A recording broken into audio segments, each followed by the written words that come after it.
This morning we're going to talk about setting up a compelling still life. I have some things here that I'm considering using for a still life.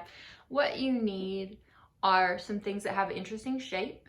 You want to have things of varying height, and I would suggest using things that are different. So I have some shiny things in there, I have some textured things in there.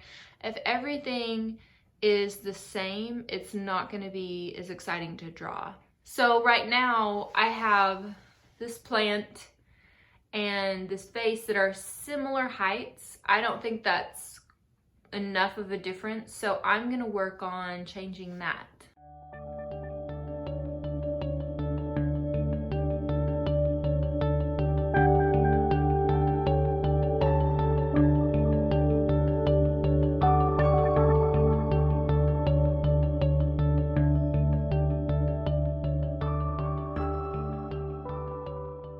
I think I'm fairly close to having something I like. I have something that is tall, medium, and lower. I have a couple different textures.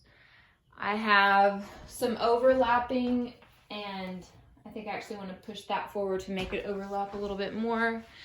And I've got some space between some things. So to me, that is a good setup to start with.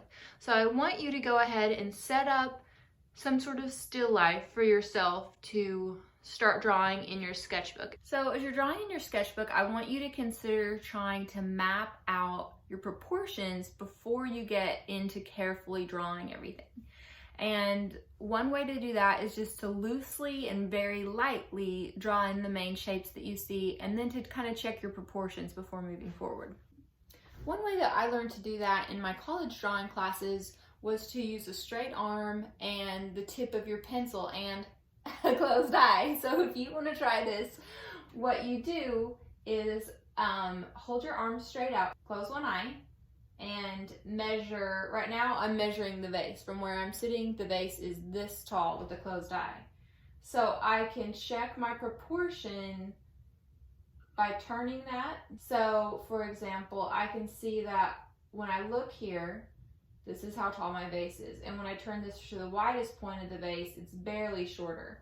So then I can check my paper, and is the vase on my paper the proportion correct? Is the width barely shorter than the height based on that little measurement?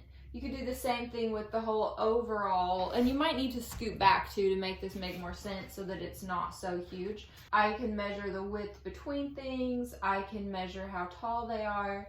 And if you can just map out the proportions that way, it can kind of help you if you're stuck. If things don't look quite right, it's usually a proportion issue.